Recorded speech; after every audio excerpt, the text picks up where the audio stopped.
এনসিপির বিভিন্ন জেলা উপজেলা পর্যায়ে যেসব কমিটি দেওয়া হচ্ছে সেখানে স্থানীয় আওয়ামী লীগের নেতাকর্মীদের পদায়ন করা হচ্ছে। এসব নিয়ে গণমাধ্যমে একাধিক খবর প্রকাশিত হয়েছে। আওয়ামী লীগ নেতাকর্মীদের পুনর্বাসন করার বিষয়ে কঠোর সমালোচনা করে নিজ দলেই আবার তাদের ঠাঁই দিচ্ছেন। দু একটি উদাহরণও বলতে চাই। সংবাদে এসেছে যে নাটোরের লালপুরে আওয়ামী লীগ ও জাতীয় পার্টির নেতাদের নিয়ে জাতীয় নাগরিক পার্টির উপজেলা সমন্বয় কমিটি গঠন করা হয়েছে। কমিটির প্রধান সমন্বয়কারী হিসেবে দায়িত্ব পেয়েছেন সাবেক কৃষক লীগ নেতা হুমায়ুন কবির ও যুগ্ম আহ্বায়ক হিসেবে দায়িত্ব পেয়েছেন গোপালপুর পৌর জাতীয় পার্টির সাবেক সাধারণ সম্পাদক রবিউল ইসলাম রান্টু। 18 জুন রাতে দলটির সদস্য সচিব আক্তার হোসেন মানে আপনি এবং উত্তরাঞ্চল মুখ্য সংগঠক সার্জিস আলম অনুমোদিত 24 জনের কমিটি বিশ্লেষণ করে এই তথ্য পাওয়া যায়। এরপর খবর আছে জামালপুরের বক্সিগঞ্জ উপজেলা জাতীয় নাগরিক পার্টির কমিটিতে আওয়ামী লীগ নেতাকে পদ দেওয়া হয়েছে। এরপর খবর আছে দিনাজপুরের চিরিরবন্দর উপজেলা জাতীয় নাগরিক পার্টির সমন্বয় কমিটিতে স্থান পেয়েছেন ওমর ফারুক চৌধুরী নামে এক যুবলীগ নেতা। কুষ্টিয়ার কুমারখালী উপজেলা শাখা জাতীয় নাগরিক পার্টি সমন্বয় কমিটিতে যুগ্ম সমন্বয়কারী পদ পেয়েছেন আসাদুজ্জামান আলী নামে নিষিদ্ধ সংগঠন ছাত্রলীগের এক সাবেক নেতা। আরও উদাহরণ চাইলে বলতে পারি, কিন্তু আমার মনে হয় আপনি বুঝতে পেরেছেন আমি কি প্রশ্ন করেছি। জাতীয় নাগরিক পার্টি এনসিপি সারা দেশব্যাপী দেশ করতে জুলাই পদযাত্রার কার্যক্রম শুরু করেছে। আমরা আজকে 6ষ্ঠ দিনে 13টি জেলায় আমাদের কর্মসূচি সমাপ্ত করেছি।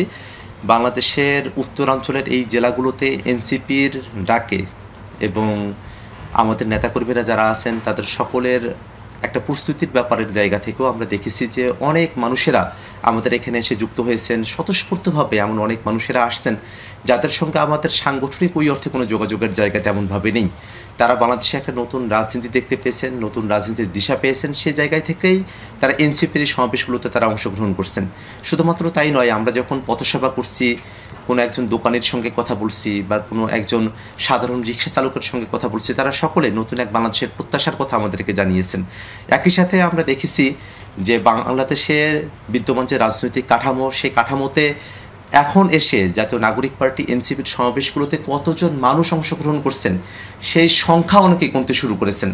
কিন্তু আসলে আমরা তো এই সংখ্যা গণার যে রাজনীতি, সেখান থেকে এসে একটা কোয়ালিটেটিভ রাজনীতিতেই নিজেদেরকে উপস্থাপন করতে চাই।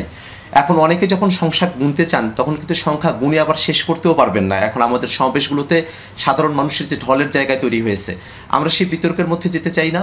আমরা শুধুমাত্র এই কথাটুকুই বলতে চাই যে আমরা মানুষের কাছে যে বার্তা নিয়ে গিয়েছি, মানুষেরা তাদের যে বার্তা আমাদের কাছে দিয়েছেন তার একটা সমন্বয় করে নতুন এক বাংলাদেশ যাতে আমরা গঠন করতে পারি, সেটাই আমাদের একটা প্রত্যাশার জায়গা থাকবে। আপনি দ্বিতীয় যে প্রশ্নটি করেছেন আওয়ামী লীগ প্রশ্নে, জাতীয় নাগরিক পার্টি এনসিপির অবস্থান অত্যন্ত পরিষ্কার। আমরা বারবার এই কথা বলেছি যে বাংলাদেশে আওয়ামী লীগ দীর্ঘ সময় ধরে যে ফেসিবাদ কায়েম করে রেখেছিল, সে আওয়ামী লীগ বাংলাদেশে পুনর্বাসিত হতে পারে না। জাতীয় নাগরিক পার্টি এনসিপি সারা দেশে 30টির অধিক জেলা কমিটি এবং 200-র উপরও আমরা থানা কমিটি, উপজেলা কমিটি এখন পর্যন্ত সম্পন্ন করতে পেরেছি।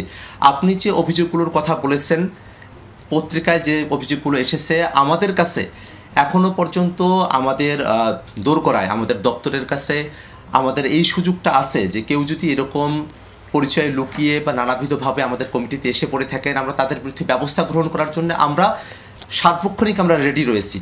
আমরা কিন্তু বারবার এই কথাটা বলছি যে আওয়ামী লীগকে কোনোভাবেই রাজনীতিতে পুনর্বাসনের কোনো সুযোগ নেই। যে আওয়ামী লীগ বাংলাদেশের রাজনীতিতে একটা অচল অবস্থা তৈরি করেছিল, ফেসিবাদ কায়েম করেছিল, মানুষের উপরে গণহত্যা করেছে, মানুষের উপরে নিপীড়ন করেছে, সে আওয়ামী লীগ বাংলাদেশের রাজনীতিতে তাদের মার্কা, তাদের অভিযোগগুলোর কথা আপনারা জানেন না বা আপনাদের নজরে আসেনি?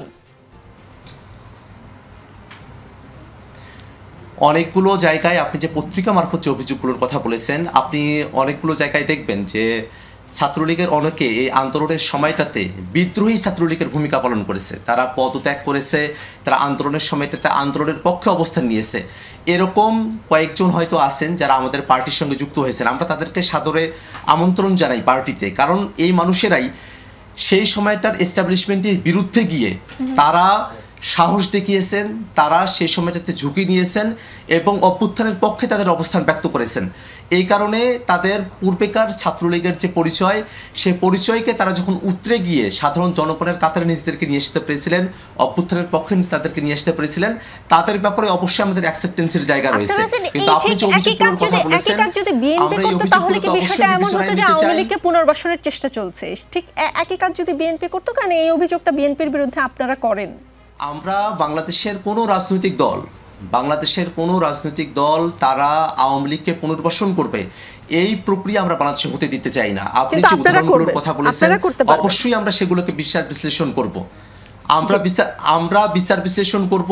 আমরা কোনোভাবেই আমাদের পার্টিতে আওয়ামী লীগের পদধারী কাউকে যারা 5 আগস্ট পর্যন্ত আওয়ামী লীগ করেছে তাদেরকে আমরা কোনোভাবেই আমাদের পার্টিতে পদায়িত করব না।